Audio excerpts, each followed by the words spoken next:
Hi guys, I am always looking for all natural skincare remedies and I am loving apple cider vinegar, so here are my 5 favorite ways to use it.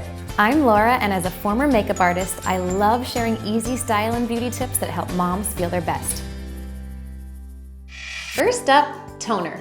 I have super sensitive skin, and it was actually my dermatologist that recommended this all-natural toner for my breakouts, and I love it.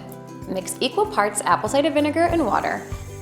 And after you wash your face and before you moisturize, apply with a cotton ball.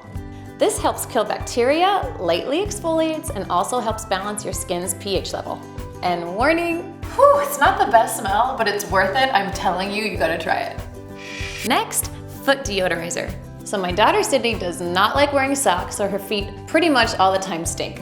No, they don't.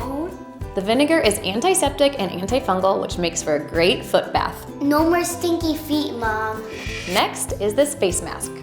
When your skin's feeling dry or dull, try mixing 2 tablespoons of honey with 1 tablespoon of apple cider vinegar and apply to your face. The vinegar is gonna soothe any damaged skin, and the honey works to heal and moisturize it.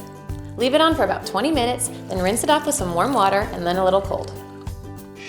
It's that time of year again for Mom, my butt itches. For instant itch relief, you can use that same toner mixture and apply it with a cotton ball.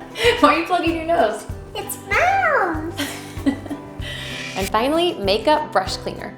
To get all the gunk and bacteria out of your makeup brushes, mix 1 teaspoon of apple cider vinegar into a cup of water, and then put your brushes in and let them sit for a few minutes.